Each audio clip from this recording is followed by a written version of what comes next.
If we start from this sensuous being into which that negative beyond necessarily passes, but abstract from these specific ways in which consciousness is related to it, then what remains is pure matter as a listless, aimless movement to and fro within itself. In this connection, it is important to bear in mind that pure matter is merely what is left over when we abstract from seeing, feeling, tasting, etc. That is, it is not matter that is seen, tasted, felt, etc. What is seen, felt, tasted is not matter, but a color, a stone, a salt, etc. Matter is rather a pure abstraction, and so what we are presented with here is the pure essence of thought, or pure thought itself as the absolute, which contains no differences, is indeterminate and devoid of predicates. Paragraph 577 is going to sketch out for us one side of this duality that we now find within the victorious Enlightenment that is attempting to make sense of the relationship between consciousness, the human being, the individual, and the absolute being to which they are connected and might even be part of in some respect. So Hegel says here we're going to focus on the sensuous being, and he says we're going to take a certain perspective on this. If we start from this sensuous being, he says, into which that negative beyond necessarily passes, right? So that's one side of it, but abstract from these specific ways in which consciousness is related to it, then what we get is pure matter. Pure matter, he says, as a listless, aimless movement to and fro within itself. That is probably not a way in which we're accustomed to think about matter, but if you think about the material world as it's revealed to us, whether we think about the science of Hegel's day or, the modern natural science that we rely upon and probably have some dim recollection of from high school or college or middle school classes, matter is in motion, but it's kind of a meaningless motion. It's a motion that does things, but it's kind of it's lacking significance. There are processes occurring, but they don't have any human dimension to them, you could say. And this really is the case. And we see this being discussed during the Enlightenment through the movement of the development of natural science and the philosophies that are based on them. Here we might think, for example, of John Locke. Prime example. So let's look at what Hegel has to say, and then I'll tell you how Locke kind of fits in here. So he says, in this connection, it's important to bear in mind that pure matter is merely what's left over. It's kind of an intellectual residue. But it's a very important residue. It's the substratum, as Locke would say, right? It's what's merely left over when we abstract from seeing, feeling, tasting, etc. It's not matter that's seen, tasted, felt. What is seen, felt, tasted is not matter, but a color, a stone, a salt, etc. Matter is pure abstraction. And so what we're presented here is the pure essence of thought. So once again, we see that we're dealing with thought, but we're dealing with it under a certain guise. So both sides are actually going to be concerned primarily with that thought. So he goes on and he finishes this up by saying, pure thought itself is the absolute. This is what we're trying to attain. This is what we're trying to make sense of, which contains no differences. It is indeterminate and devoid of predicates. The void that we were seeing before Enlightenment dealing with. But let's say we focus on the problematic that's involved here. So we focus on the sensuous side, the sensuous being. And we say matter is what is most real, the substance that's underlying it. All these other things, somebody like Locke would say, are what we can call secondary properties. Color, for example. Color is really a matter of the power of the thing itself to produce within our eyes, and we would actually say within the nervous system itself, these impressions that we have, that we call sense data, right? Or sense impressions. And that's an abstraction too, by the way. And it's kind of interesting that Hegel, instead of saying, we feel roughness, he says, we feel a stone. A stone is an actual object that we identify as something. It's not just a color. And then he brings up a salt, right? So we taste a saltiness, but we also taste salt itself. And Locke's view, and this is a view that was held by many people during this time of the Enlightenment that we're talking about, is that these secondary properties or qualities, they're not really the way things are. They're just an artifact of the fact of our exercising the agency of seeing, feeling, tasting, hearing, smelling, whatever else you want to put in there as senses, upon that, who knows what it is, matter underneath it. And they did try to, list primary qualities as opposed to secondary qualities. There was an attempt to try to reduce this down to something you might say like geometry or numbers. But that becomes very, very abstract. And you're also stuck with another problem. So you look at things through an electron microscope, right? And you're like, oh, wow, look at, what a bee's eyes look like, or what a cell looks like, or, what a salt crystal looks like. You get really, really far down. I mean, you don't even need an electron microscope to do that. You can do that with the little one that you had in biology class, right? But let's say you go as far down as you can, and you're doing digital imaging. Imaging is still working through sight, is it not? You're still understanding the spatial arrangements of things through how things are impacting on your eyeball. So we want to get away from even that and say that there's some sort of pure matter underlying things that maybe we understand solely in terms of mathematical relationships. Well, that is about as abstract as you can get. And that's what's really underlying this focus on the sensuous, if you want to be scientific about it. If you want to try to get to what's at the bottom of things. It's not enough just to say, oh, well, we got the thinking side of the Enlightenment, and then we got the sense-perception side of the Enlightenment, because the sense-perception side of the Enlightenment, those people want to know what is going on with this as well.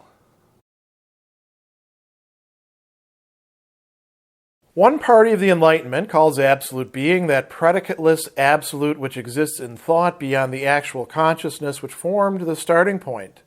The other calls it matter.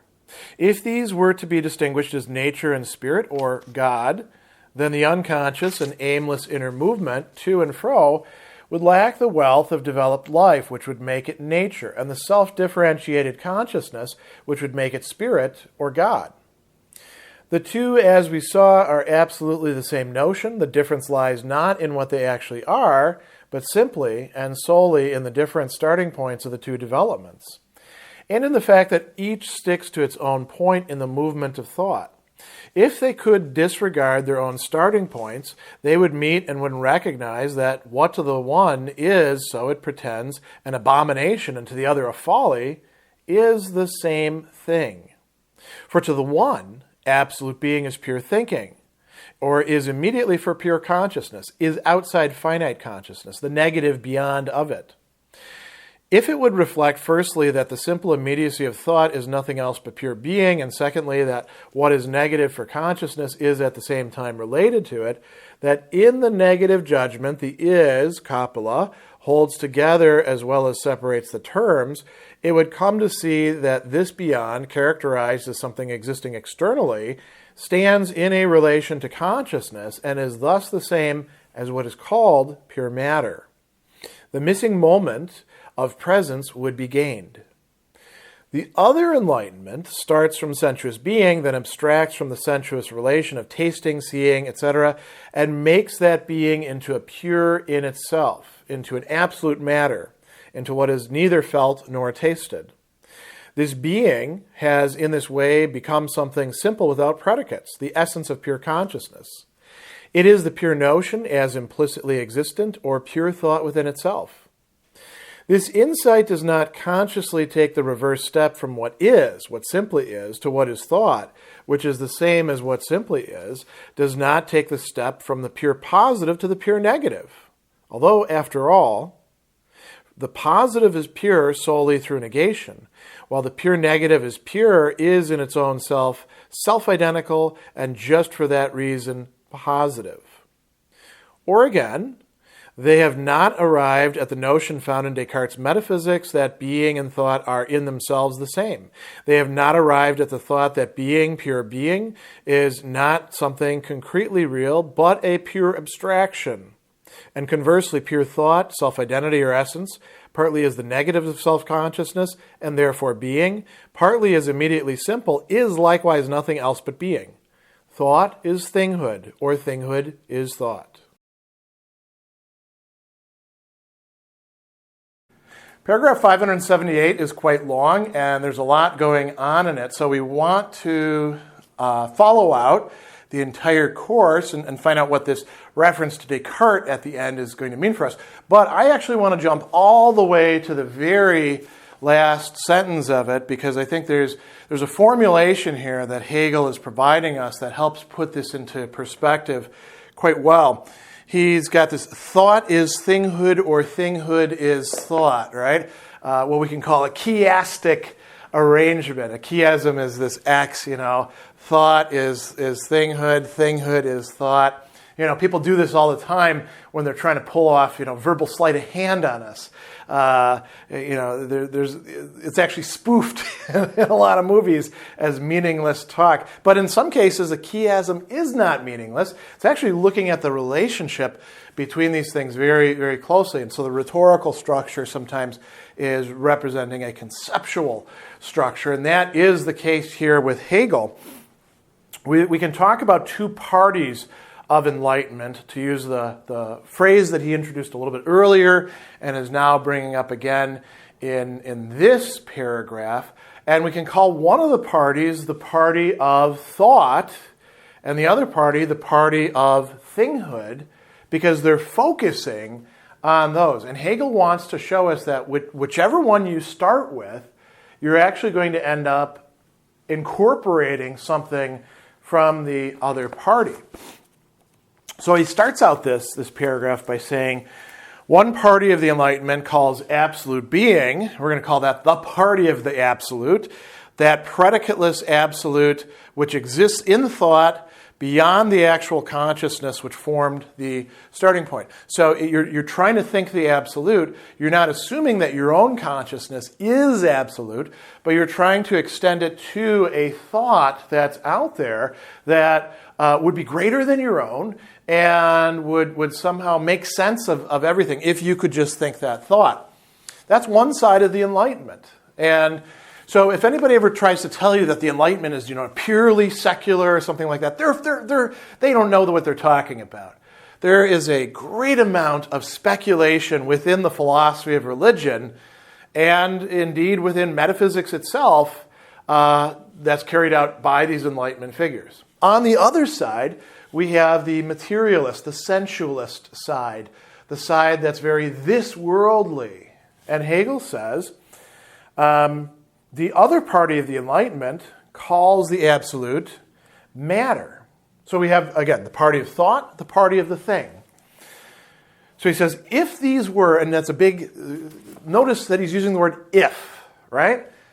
If these were to be distinguished as, he says, nature and spirit, or as God, if you like, if we want to use an older formulation, if we were going to distinguish these as nature and spirit, then we would have a problem. He says, the unconscious and aimless inner movement to and fro would lack the wealth of developed life which would make it nature. So if we're going to try to identify this with, nature and God, an earlier formulation, right? God as something being beyond nature, or perhaps permeating nature, immanent and transcendent at the same time. Nature itself understood as the cosmos. We would be lacking, he says, the differentiation. We would be lacking the connections.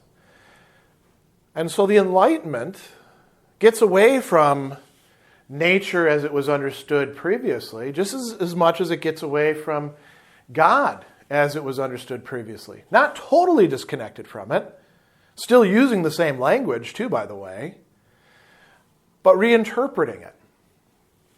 Hegel goes on and he says, the self-differentiated consciousness would also be lacking, which would make it spirit or God. Now, here's what Hegel wants to point out for us. And this is an important turning point that gives you kind of a glimpse into Hegel's own perspective. Hegel is, in a certain sense, a pantheist. He's not your usual sort of pantheist, but spirit does work itself out throughout history and the world. So he says, the two, that is, nature and God, are absolutely the same notion. Now, does that mean, when he says they're absolutely the same notion, that we should really just use one word for them? No, they are covering two different aspects, which have to be brought together in a single notion. So in a sense, they're the same notion when we get to the end of the story, but they're not the same notion for everybody who's talking about it during the Enlightenment. He says their difference lies not in what they actually are, but in the different starting points of the two developments, the two sides of enlightenment, and in the fact that each sticks to its own point in the movement of thought. So you can start on the side of nature and focus on matter, and then you're going to wind up actually on the other side. That's the kicker here. Or you can start out on the other side with the party of the absolute, thought, God, and then as you analyze it, you're going to wind up on the other side as well. But you're really talking about the same object, according to Hegel. So in a lot of respects, the people within the Enlightenment, they weren't all on the same team. They weren't all on the same page. Or if they were, they didn't realize that they were. They were quite often talking past each other and engaging in polemics, which turn out, in a certain sense, to be unnecessary, right, from our perspective at the end. But from their own perspective, these were intractable problems.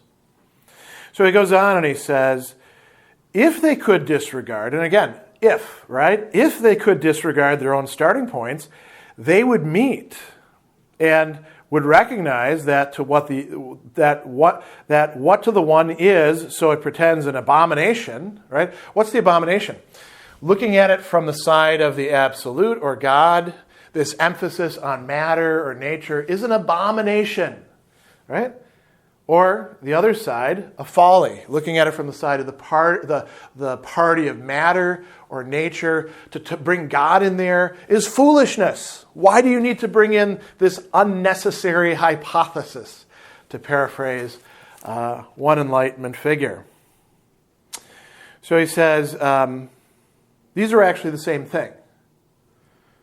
So he says, to the one, absolute being is in its pure thinking. It's immediately, he says, for pure consciousness. It's outside finite consciousness. It's the negative of it. So you've got a consciousness that's thinking, and you've got the absolute that is thinking, and the absolute is sort of thinking with a capital T, right?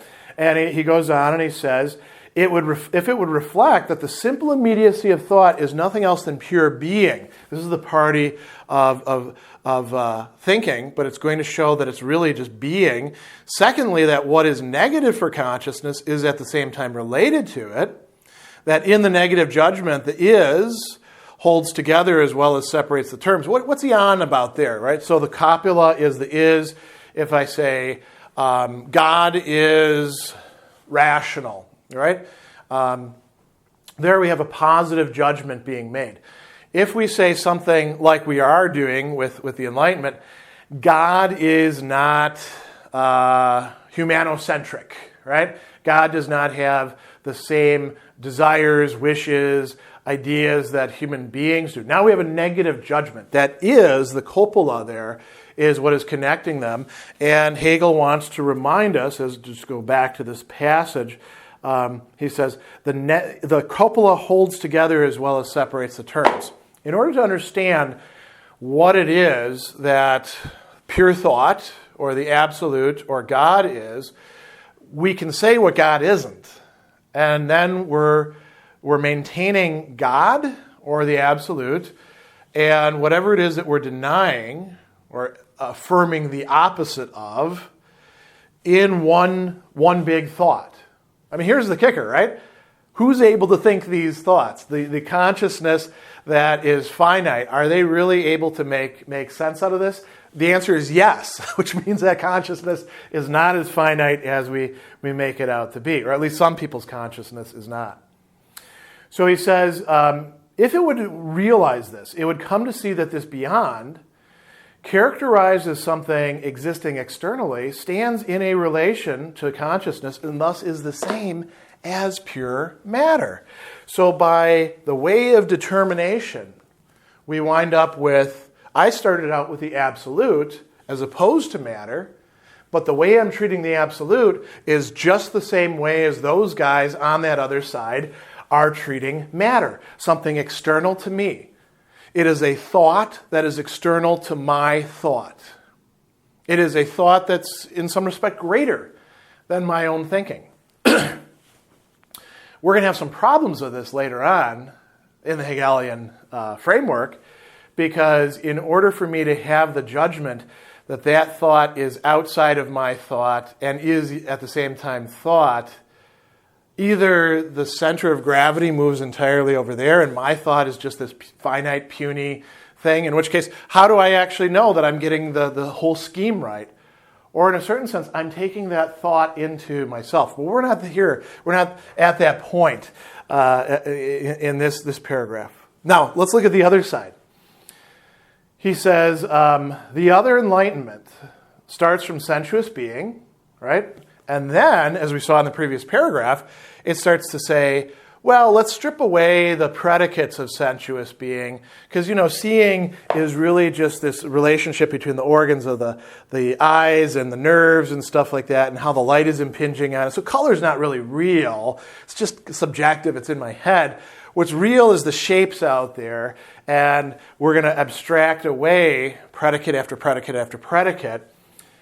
And by way of doing that, we wind up treating matter as if it's the absolute without qualities, right? He says, the other enlightenment abstracts from the sensuous relationship of tasting, seeing, etc., and makes that being into a pure in itself, into an absolute matter, into what is neither felt nor tasted. Now, what is absolute matter? Is this something you can encounter in the world?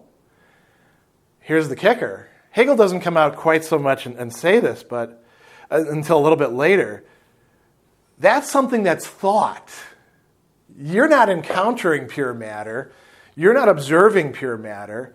You are thinking pure matter when you're saying that everything boils down to that. This is a very important realization, right? So he goes on and he says, we make it into a pure in itself, right? And he says, this being has in the way become something simple without predicates, the essence of pure consciousness. It is the pure notion as implicitly existent, or what? Pure thought within itself. So whether we start from one side or the other side, if we actually follow out their train of thinking, which they are not completely conscious of, we see they're really talking about the same thing. And they resemble each other much more than they differ from each other. So any sort of affective relationship that they have with the opposite side, you're the party of folly, you're the party of abomination, that's all nonsense. That's all misdirection. They don't understand themselves, Hegel would say. So he goes on and he says, this insight does not consciously take the reverse step from what simply is, to what is thought, which is the same as what simply is. It does not take the step from the pure positive to the pure negative, from the pure positive of matter to the pure negative of thought. Although, after all, the positive is pure solely through negation, while pure negative is pure, is its own self-identical, and is for that reason positive. There's Hegel's getting into his typical dialectic of, that which is, existent repels itself from itself. We've got, various forms of negation and positivity, and I wouldn't worry too much about that here. But now we jump into something really interesting. It's pretty rare that Hegel, in the Phenomenology, brings up other philosophers, or really anybody at all. He almost never names a name, right? But here in this passage, who does he bring up? Descartes. So he says, they have not arrived at the notion found in Descartes' metaphysics. that being and thought are in themselves the same. Now, isn't that strange to say, historically? When we think about Descartes, do we place him in the middle of the Enlightenment? No, we place him at the beginning of the Enlightenment. So what would this mean? This would mean that Descartes, one of the fathers, some people call him the father of modern philosophy, some people say even of modernity, has been inadequately understood by many of the people who are taking him to be their guiding light during the Enlightenment. The people on the side of the absolute, the people on the side of matter, opposed to each other, don't grasp something that Hegel takes to be at the core of Descartes' idealism. Remember, Kant, Hegel's predecessor, figured Descartes as one of the great idealists prior to Kant.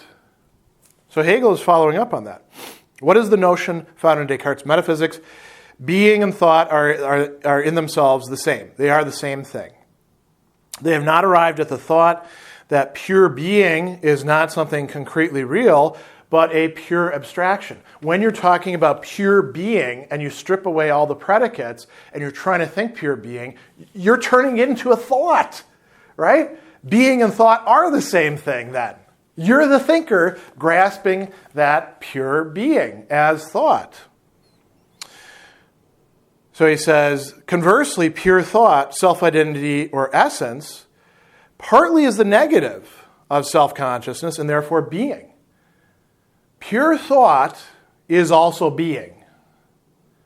You've turned it into an in itself, something beyond you, not part of your consciousness.